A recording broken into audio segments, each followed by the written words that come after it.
Le char d'assaut est le roi du champ de bataille. C'est la force brute, la puissance industrielle, l'acier trempé par des millions d'heures de travail en usine. On ne gagne pas la guerre avec des outils de construction. On la gagne avec des canons de 75 mm et des chenilles conçues pour supporter des dizaines de tonnes de blindage.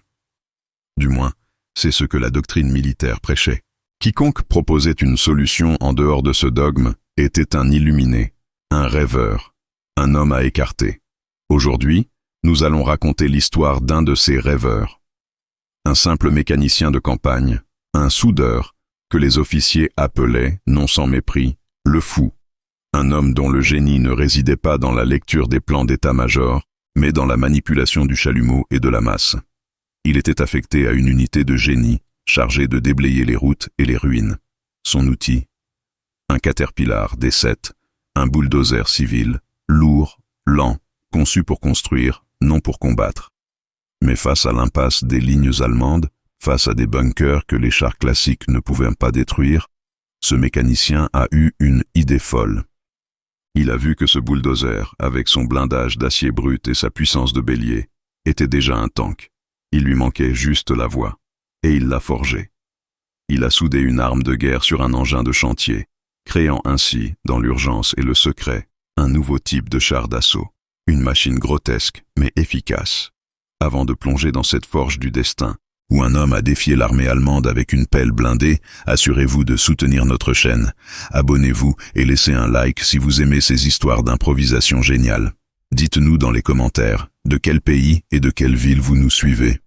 L'air de la Normandie, en juillet 1944, n'était pas un air.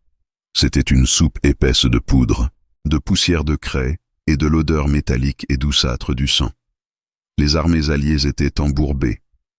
L'avance qui avait commencé par l'euphorie du jour J était maintenant bloquée dans un cauchemar de haies, de fossés et de fermes transformées en forteresses.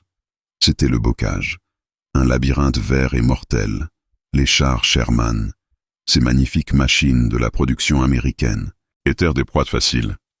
Ils étaient trop hauts, leur blindage trop mince, et leurs chenilles se prenaient dans les racines des haies séculaires, les exposant aux tirs précis des canons anti-chars cachés, ou, pire encore, aux Panzerfaust que les jeunes Allemands, terrés dans les fossés, brandissaient comme des punitions. Chaque attaque se terminait par le même spectacle. De la fumée noire s'élevant d'un Sherman foudroyé, et des fantassins qui devaient reculer, leur avancée mesurée en mètres. Au milieu de ce chaos, Jean Drouet trouvait son seul réconfort dans le silence assourdissant de son atelier. Ce n'était pas un hangar. C'était une toile de tente ignifugée, dressée à l'arrière d'un champ de coquelicots. C'était l'atelier de réparation de la 5e compagnie du génie, un corps auxiliaire de la Légion étrangère, chargé de maintenir en état de marche tout ce qui touchait au fer et au moteur, camions, jeeps et surtout les engins de déblaiement. Jean, 35 ans, le visage toujours couvert de suie et les mains tachées d'huile, n'était pas un combattant. Il était le soudeur fou. Ce surnom lui venait de son mépris total pour les spécifications techniques. Si une pièce était cassée, il ne la commandait pas. Il la fabriquait. Si un trou dans un blindage était trop gros, il ne le patchait pas. Il le soudait avec une plaque d'une tôle récupérée. Il travaillait au chalumeau, cet outil ardent qu'il maniait avec la délicatesse d'un sculpteur. Son génie était pratique, sale, et totalement en contradiction avec la rigidité du règlement militaire. Pour les officiers, Jean était un anarchiste du fer, un homme certes utile, mais qu'il fallait surveiller, un rejeté du protocole. Le problème qui m'obsédait n'était pas celui des chars, c'était celui des obstacles. Chaque hedgerow, chaque ferme fortifiée était une muraille. Le Sherman, conçu pour la vitesse et la manœuvre en terrain découvert, était inadapté au bocage. Il ne pouvait ni percer, ni nettoyer. Il était trop délicat. C'est en regardant un de mes hommes utiliser un marteau-piqueur pour casser un bloc de béton que l'idée m'est venue. Je me suis tourné vers l'outil le plus laid, le plus lent, le plus méprisé de notre arsenal, le Caterpillar D7. Notre bulldozer, il était utilisé pour aplanir les pistes d'atterrissage provisoires et dégager les routes. Mais je le regardais autrement. Il était lent, oui, mais il était doté d'un moteur diesel d'une puissance brute incomparable. Son châssis, son bloc moteur, son immense lame frontale. Tout n'était qu'acier massif, conçu non pas pour dévier les obus, mais pour pousser une montagne de terre. Il était lourd, il était bas, il était presque invulnérable aux mines et aux tirs de petit calibre. J'ai compris, ce n'était pas un engin de chantier, c'était déjà un tank, un bélier d'assaut parfait. Il lui manquait juste la capacité de se défendre et d'attaquer au-delà de sa lame. J'ai roulé mon idée pendant 2 jours, la peau des mains brûlée par l'huile. Enfin, j'ai osé. J'ai pris mon courage à 2 mains et j'ai demandé une audience au capitaine Leclerc, notre commandant de compagnie. Il m'a reçu avec un soupir exaspéré, le nez pincé par l'odeur de la graisse que je portais. « Qu'y a-t-il, Drouet ? Un problème avec le différentiel d'un Dodge ?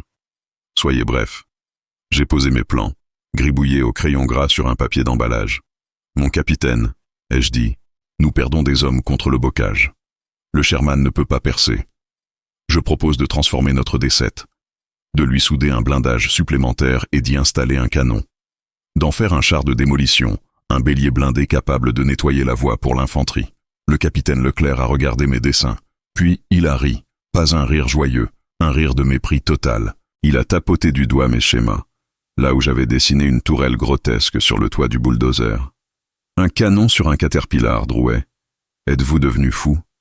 Vous croyez que nous sommes dans un camp de tsigans? C'est l'armée, ici. Nos chars sont conçus par des ingénieurs diplômés, dans des usines, pas par des mécaniciens dans une tente. Un tank dozer contre un 88 allemand. Ce n'est pas un tank, c'est une provocation. Restez à votre poste, Drouet. Réparez les chenilles, et ne perdez plus mon temps avec vos fantaisies de soudeur. » J'étais rejeté, humilié. L'armée, avec sa doctrine rigide, refusait de voir le génie dans l'improvisation. Il préférait la mort ordonnée à la solution folle. Je suis sorti, mon cœur lourd, mais ma colère était froide. Elle était mécanique. Elle était la preuve que mes supérieurs ne comprenaient rien. Je suis retourné à ma tente, j'ai allumé mon poste de soudure. La flamme bleu-verte a jailli, le son puissant du merlin d'un char passant près de mon camp a rempli la toile. J'ai regardé la flamme. Ils ne comprennent pas, ai-je murmuré. Alors je vais leur montrer. Mon regard s'est posé sur la carcasse d'un vieux M10 tank destroyer, à l'abandon, dont le canon de 77 mm était bizarrement intact. La pièce maîtresse de mon projet venait d'être trouvée. La nuit qui a suivi ma conversation avec le capitaine Leclerc fut sans sommeil. Ce n'était pas la colère qui m'empêchait de dormir, mais une tristesse froide, une certitude mathématique. Mon capitaine avait raison. Selon le manuel, un bulldozer n'était pas un tank, mais la guerre que nous menions dans le bocage n'était pas dans le manuel, et l'obéissance au manuel coûtait des vies. J'étais assis sur ma caisse d'outils, la chaleur résiduelle de mon chalumeau réchauffant faiblement la toile de ma tente, et je regardais le cimetière d'acier au loin. Chaque jour, de nouveaux véhicules rejoignaient ce funèbre rassemblement. Des Sherman calcinés, des camions brisés, des half-tracks éventrés. Un cimetière d'erreurs tactiques. Le lendemain, le prix de cette erreur est devenu insupportable. Le sergent Philippe, un jeune homme de mon unité, à peine plus vieux que moi, qui m'aidait souvent à remonter les moteurs, a été tué. Son Sherman a été touché par un canon anti-char de 75 mm dissimulé derrière une haie. Les chars n'avaient pas réussi à percer l'obstacle. Le canon était resté en place. Philippe est mort brûlé. J'ai été celui qui a dû récupérer son corps. C'est en regardant ses bottes noircies que la tristesse est devenue de la rage. Une rage froide, implacable, une rage de mécanicien. Je ne pouvais plus obéir à des ordres qui tuèrent mes camarades par stupidité. Je ne pouvais pas attendre qu'une usine lointaine produise le tank parfait. Je devais le faire. Maintenant. Mon plan était simple, mais il exigeait une insubordination totale. Le cœur du projet était le canon. Le M10 tank destroyer que j'avais repéré était à 2 km, dans une zone minée que les Alliés n'avaient pas encore nettoyée. Je devais récupérer son canon de 76 mm désigné pour détruire les chars, mais que j'allais détourner pour démolir les fortifications. Ce soir-là, sous le couvert de la nuit et du bourdonnement incessant du front, j'ai recruté 2 hommes, Marcel, un soudeur comme moi, taciturne et bourru, et Henri, un jeune chauffeur d'Halftrack qui haïssait les ordres du capitaine Leclerc plus que tout. Je ne leur ai pas demandé de me croire, je leur ai montré les bottes de Philippe, je leur ai montré le Caterpillar D7, Et je leur ai chuchoté mon plan. On ne prend pas la ligne de front, on la casse. On va leur donner un marteau, le plus laid du monde. La première mission fut la plus dangereuse. Nous sommes partis à bord d'un camion de dépannage, sans autorisation, vers l'épave du M10. C'était un travail de fantôme. La zone était criblée de mines chou. Nous avons utilisé des lignes de détection improvisées et la chance. Nous avons travaillé pendant 6 heures, à la lueur de nos lampes de poche masquées. Démonter le canin et sa culasse de la tourelle était un cauchemar de boulons rouillés et de métal tordu. Nous n'avons pas pu prendre la tourelle. Nous avons pris le tube, le mécanisme de recul et la culasse.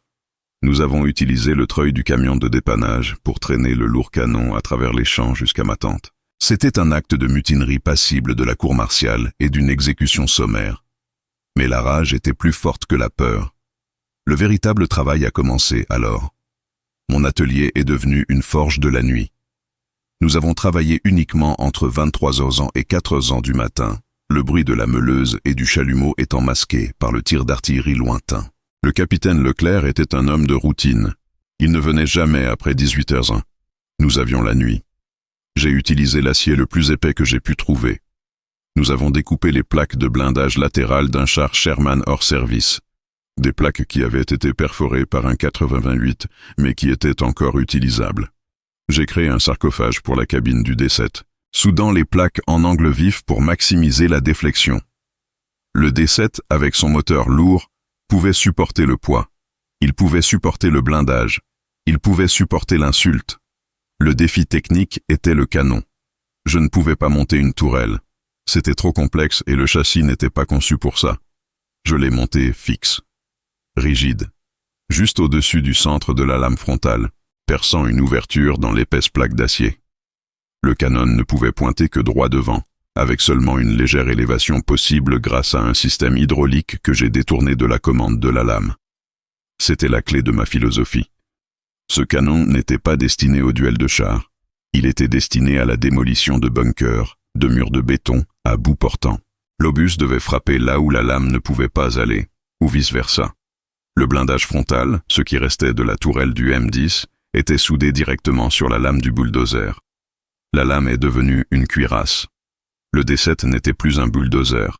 Il était une tête de marteau d'acier. Nous l'avons appelé le bélier d'acier. Il était affreux. Il était recouvert de soudures grossières, de cicatrices d'anciens combats. L'acier du Sherman se heurtait à l'acier industriel du Caterpillar.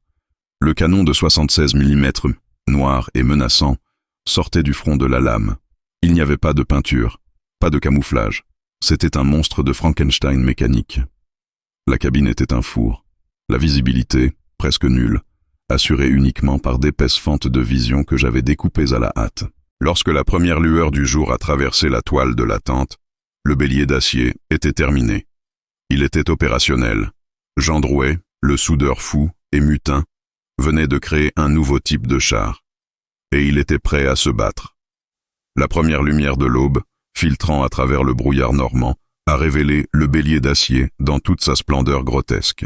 Jean l'avait sorti de la tente, utilisant son treuil pour glisser lentement le D7 blindé sur le sol mouillé. L'engin était hideux. Il n'avait rien de la ligne élégante et fonctionnelle d'un Sherman. C'était un assemblage brutal d'angles vifs, de soudures qui laissaient des cicatrices sombres, et d'une gueule de canon menaçante plantée au milieu de la lame de démolition.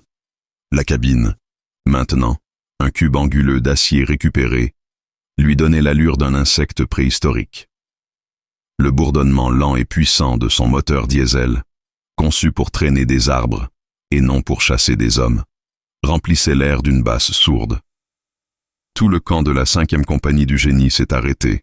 Les mécaniciens, les cuisiniers, les conducteurs, tous regardèrent la machine de Jean Drouet avec une incrédulité mêlée de terreur. Ce silence fut brisé par le capitaine Leclerc. Il arrivait de son bivouac, son uniforme de toile impeccable contrastant violemment avec la boue et le chaos qui l'entourait. Il a mis quelques secondes à comprendre ce qu'il voyait. Ce n'était pas un Sherman endommagé, c'était le D7, son bulldozer, transformé en une bête de guerre par un acte d'insubordination pure. Son visage est devenu pourpre. Il a couru vers Jean, qui se tenait à côté de sa création, le corps couvert de suie et de crasse, mais le regard froid, défiant. « Drouet, mais qu'est-ce que c'est que cette ?» Obscénité, a hurlé Leclerc. C'est le bélier d'acier, mon capitaine, a répondu Jean d'une voix calme, le son du moteur diesel couvrant à peine la fureur de son officier. Un char de démolition pour le bocage. Il est opérationnel. Leclerc n'a pas écouté, il a levé le poing. Opérationnel? Vous êtes en état de mutinerie, Drouet. C'est un scandale, c'est un danger public. Où avez-vous trouvé ce canon? Qui vous a donné l'autorisation de démanteler le matériel de l'armée? Vous n'êtes qu'un mécanicien, vous n'êtes pas un ingénieur militaire. Je vous ordonne de démonter cette ferraille immédiatement. Vous êtes en état d'arrestation. Cour martiale. Jean ne bougea pas. Il se contenta de regarder son capitaine. Il voyait la peur dans les yeux de Leclerc. Pas la peur du bulldozer, mais la peur du désordre. La peur que le manuel puisse avoir tort. La peur que le salut puisse venir de la saleté et de l'improvisation. Jean était prêt pour la prison, prêt pour le peloton d'exécution. Il avait eu sa revanche. Il avait prouvé que son idée était réalisable. Mais le destin, ce jour-là, n'avait pas l'intention de s'arrêter à une querelle de discipline. Il voulait la guerre. Et la guerre a son propre calendrier. Un sifflement aigu a déchiré l'air, suivi du bruit sourd d'une explosion. L'artillerie allemande. Pas un tir d'essai, une salve, le sol a tremblé. 2 autres sifflements. 2 autres explosions, beaucoup plus proches. Le ciel, jusqu'alors gris, s'est rempli d'éclats noirs. Le contre-attaque allemand venait de commencer. Le camp du génie est immédiatement tombé dans le chaos. Les hommes couraient aux abris. Les ordres fusaient, hurlaient. Mais le chaos ne faisait que commencer. Un opérateur radio est arrivé, couvert de boue, le visage blanc. Il a couru vers Leclerc, hurlant par-dessus le vacarme. « Mon capitaine, rapport de la 3e compagnie. La ligne est percée. Un assaut blindé et d'infanterie lourde. Ils ont pris le point Q8. Les Shermans reculent. Il y a un nid de résistance, un blockhouse en béton qui retient tout. Nos chars ne peuvent pas le percer. » Leclerc a attrapé l'homme par le col. « Et le génie? Où sont les sapeurs? » « Ils sont coincés sous le tir, mon capitaine. On ne peut pas bouger d'équipement lourd. » Leclerc s'est retourné. La panique le submergeait. La ligne était en train de se briser. La seule chose qui pouvait arrêter l'attaque allemande et sauver la tête de pont allié était de briser ce blockhouse, cet obstacle de béton qui transformait la ligne en passoire. Il regarda l'horizon, où la fumée noire montait en colonne. Puis il regarda le bélier d'acier, le monstre, la machine interdite, l'engin conçu pour détruire le béton, le seul véhicule blindé et de démolition qui n'était pas pris au piège. La guerre avait mis Leclerc au pied du mur. Elle l'avait forcé à choisir entre le règlement et la survie. Il a regardé Jean Drouet, le mutin. Il a vu la flamme froide et obstinée dans les yeux du mécanicien, la ferveur d'un homme qui savait que sa machine était la seule réponse. Leclerc a respiré profondément. Il a regardé l'opérateur radio. Il a regardé le blindage sale de l'engin, la gueule menaçante du canon de 76 mm. Il n'a pas donné d'ordre. Il ne pouvait pas. Il ne pouvait pas autoriser officiellement la mutinerie. Il a craché à terre. Il a regardé Jean Drouet. « Drouet !» dit-il, sa voix à peine audible, brisée par le fracas des obus. « Si vous allez au poteau d'exécution de toute façon, faites en sorte que ce soit pour une bonne raison. » C'était tout. C'était l'autorisation. Jean a compris. Il a souri, un sourire sombre et crasseux. Il a enfilé un casque de tankiste cabossé qu'il avait volé. Il est monté dans la cabine exiguë, cette fournaise d'acier soudé. Il a tiré la poignée de gaz. Le moteur diesel du D7 a rugi. Un rugissement lent, puissant, indomptable. Un rugissement qui n'était pas celui de la guerre, mais celui de la construction, de la terre déplacée, de l'obstacle brisé. Jean a mis la machine en marche. Il l'a pointée non pas vers la sécurité, mais vers le bruit, vers le point Q8, vers le blockhouse, vers l'endroit exact où l'armée allemande allait le fusiller. Le mécanicien fou allait prouver que son bulldozer valait plus que 10 Sherman. L'habitacle du bélier d'acier était un enfer de bruit et de chaleur. Le moteur diesel Caterpillar crachait un vacarme assourdissant, amplifié par les parois d'acier soudées de la cabine. Jean Drouet, à l'intérieur, ne voyait le monde qu'à travers l'étroite fente de vision, comme un cyclope mécanique. La visibilité était misérable, mais il n'en avait pas besoin. Il avait besoin de la sensation. Et la sensation était celle d'une force pure. Le D7, maintenant alourdi par des tonnes de blindage de fortune, avançait lentement, implacablement. Il ne roulait pas, il ramait à travers le terrain boueux, ses chenilles massives broyant les fossés, arrachant les haies. Il ignorait les routes. Il créait sa propre voie. Dès qu'il a franchi la ligne de front, la riposte allemande a commencé. Les tirs de mitrailleuses, des MG42, dont la cadence de tir était surnommée la scie circulaire d'Hitler, ont crépité contre l'acier. Le son était terrible. Un martèlement sec et continu sur le blindage. Mais l'acier du D7, conçu pour résister aux chocs et aux pierres, était plus épais que le blindage latéral d'un char léger. Les balles de 7, 90 mm ricochent, ne laissant que des éraflures. Jean Drouet, malgré la peur qui lui nouait l'estomac, a souri.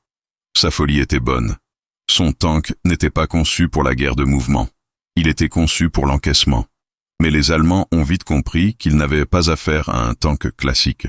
L'infanterie allemande, embusquée dans les haies, a commencé à cibler la machine avec des Panzerfaust. Ces lance-roquettes, les pires ennemis des Sherman, tiraient des obus à charge creuse, capables de percer n'importe quel blindage de l'époque. Jean savait que c'était son point faible. Il a crié à Marcel, son copilote et artilleur improvisé, de tirer le plus près possible des haies. Le canon de 76 mm, conçu pour un tir de précision, a été transformé en un canon de nettoyage. Le premier coup est parti. Le recul fut brutal. Malgré le mécanisme de compensation, toute la machine a tremblé. Le flash de la bouche du canon a aveuglé Jean un instant, même à travers les fentes. L'obus explosif a soufflé un segment de haie entier, révélant 2 soldats allemands qui se sont enfuis, leurs cris à peine audibles. L'avancée était lente, 2 kilomètres d'enfer, mais le bélier d'acier avançait, laissant derrière lui une piste de terre labourée et de haies arrachées. Il ne s'arrêtait jamais. Sa lame frontale, l'outil de travail du D7, s'est transformée en un outil de terreur. Elle ne poussait plus la terre, elle poussait des obstacles, des murs, des arbres. Un petit pack anti-char allemand, un canon de 37 mm, était caché derrière un talus. Il a tiré. 1, 2, 3 coups. Les obus, conçus pour les légers chars français de 1940, ont percuté le blindage frontal du D7. Ils n'ont laissé que des éclats de peinture. Le blindage du bulldozer était plus épais que tout ce que ce petit canon n'avait jamais vu. Jean a ri. Le rire du fou, le rire de l'inventeur qui voit sa théorie validée par la réalité la plus brutale. Sans même s'arrêter, il a poussé sur le levier. La lame du D7 s'est abaissée. Elle a percuté le talus. Le canon et ses servants ont été soulevés de terre, le petit canon se tordant comme un jouet. Le bulldozer n'avait pas tiré. Il avait écrasé. Enfin, le point Q8, le blockhouse, un nid de mitrailleuses en béton armé, un vestige des défenses de la ligne Siegfried, qui arrêtait toute la 3e compagnie alliée. Les Shermans reculaient, impuissants. Leurs obus ricochaient sur le béton. Jean a vu le blockhouse. Il était petit mais solide, sa fente de tir crachant le feu. Il a ordonné à Marcel de charger une munition perforante qu'ils avaient trouvée dans les restes du M10. C'était le moment de vérité. Le canon de 76 mm avait été conçu pour percer l'acier, pas le béton de cette épaisseur. Le D7 a rampé jusqu'à 20 mètres du blockhouse. 20 mètres. Une distance de suicide. La mitrailleuse allemande a hurlé. Les balles frappaient la cabine du bélier avec une telle intensité qu'on aurait dit qu'il était sous la grêle. La cabine s'est remplie de fumée de poudre et de métal en fusion. Jean a pointé l'avant de sa machine. Il a calé les freins. Et il a crié l'ordre de tir. Boum! Le canon de 76 mm a craché son projectile. Il a frappé la fente de tir du blockhouse, le point faible, le point que les tanks ne pouvaient pas atteindre en raison de leur hauteur. L'explosion a été terrifiante. Le béton a tenu. Mais la fente de tir a explosé vers l'intérieur, tuant et blessant les servants de mitrailleuses. Mais Jean Drouet n'avait pas fini. Il ne s'était pas arrêté à la munition. Il a mis le D7 en marche avant. Il a poussé le levier de sa lame, et il a chargé le blockhouse. Le bulldozer, avec toute sa masse et sa puissance brute, a percuté le mur de béton. Ce ne fut pas une explosion. Ce fut un tremblement de terre. Le blockhouse, malgré ses fondations, a glissé de quelques centimètres, sa structure interne craquant sous la pression. Jean a reculé, et il a chargé à nouveau. Boum! Le D7 a frappé encore et encore, sa lame arrachant les bords, fissurant le béton. Il a transformé la structure en un tas de gravats fumants. Il n'a pas seulement détruit la fortification, il l'a poussée de la carte. Et quand il a reculé, la 3e compagnie, libérée de son obstacle, a pu avancer. Le mécanicien fou venait de gagner le combat le plus brutal de la journée. Il venait d'inventer le char de démolition. Le vacarme s'est éteint. Le silence qui a suivi la destruction du blockhouse Q8 était aussi lourd que le D7 lui-même. Jean Drouet n'a pas attendu les honneurs. Il a reculé lentement, son bélier d'acier tremblant de fatigue et de surchauffe. La lame était tordue, couverte de fragments de béton et de la boue des fortifications allemandes. Le canon de 76 mm fumait, dégageant une odeur âcre de cordite. Il s'est garé à l'arrière de la 3e compagnie, où les fantassins, sortant de leurs abris, le regardaient. Leurs visages n'exprimaient pas la joie. Ils exprimaient l'émerveillement, la terreur. Ils regardaient non pas Jean, mais la machine. Une seule machine, laide et brute, avait accompli ce que des compagnies entières de Shermans n'avaient pu faire. Elle avait brisé le mur. Le capitaine Leclerc est arrivé 10 minutes plus tard, précédé par 2 sentinelles de la police militaire. Il marchait droit, mais son pas n'était plus arrogant. Il était étrangement hésitant. Jean a éteint le moteur diesel. Le silence est tombé sur le camp. Les ordres ont été donnés. Jean Drouet, le héros du jour, a été immédiatement arrêté pour mutinerie, vol de matériel, le canon du M10, et création non autorisée d'une arme de guerre. C'était le règlement. Le capitaine Leclerc, le visage sombre, a exécuté son devoir. « Je suis désolé, Drouet », a murmuré Leclerc alors que les menottes se refermaient sur les poignets sales de Jean. Le règlement est le règlement. Jean, le fou, n'a pas protesté. Il n'a pas argumenté. Il a simplement regardé le capitaine. « J'ai réparé la ligne, mon capitaine. C'est tout ce qui compte. » Mais la cour martiale n'a jamais eu lieu. 2 jours plus tard, un colonel des opérations combinées est arrivé en hélicoptère, accompagné d'une équipe d'ingénieurs britanniques. Ils n'ont pas regardé le capitaine Leclerc. Ils n'ont pas regardé Jean, toujours sous surveillance dans la tente de la police militaire. Ils ont regardé le bélier d'acier. Ils ont inspecté la lame tordue, les soudures brutes, le canon fixe. L'un des ingénieurs britanniques a pris des photos, des notes frénétiques. Le colonel a reçu les rapports de combat. Les faits étaient têtus. Le D7 de Drouet avait brisé une fortification de béton à lui seul, inaugurant la percée qui avait sauvé le secteur. Sa folie avait fait gagner un jour et sauvé des milliers de vies. Le colonel, pragmatique, n'a vu ni mutinerie, ni insulte au corps du génie. Il a vu une solution, une catégorie. Cet homme a créé un AVRE avant l'heure, a-t-il déclaré, en référence au concept britannique de véhicule blindé pour les Royal Engineers. Un véhicule blindé d'assaut et de démolition. Il ne combat pas les chars. Il détruit l'environnement qui protège les chars. Le capitaine Leclerc a été convoqué. Le colonel n'a pas prononcé le mot « réprimande ». Il a prononcé le mot « leçon ». Les charges ont été abandonnées. Jean Drouet est redevenu un homme libre, mais il n'est plus jamais redevenu un simple mécanicien. Son bélier d'acier est resté une légende unique, irremplaçable et trop brute pour être reproduite. Mais l'idée, elle, a été immortalisée. Son concept de char de démolition a été immédiatement adopté par les Alliés. Les ingénieurs britanniques ont conçu l'Havre Churchill, équipé de mortiers lourds pour détruire les bunkers. Les Américains ont adopté le concept du breaching pour affronter les haies du bocage, développant des dispositifs de coupe basés sur la philosophie. Utiliser la force brute des engins de terrassement.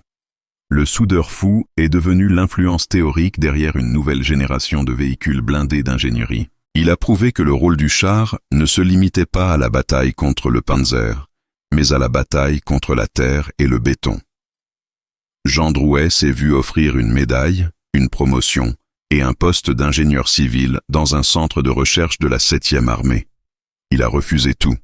Il a refusé la médaille. Il a refusé l'uniforme. Il est retourné à sa tente. Il est retourné à son chalumeau. Il a continué à réparer les Sherman endommagés, les chenilles brisées.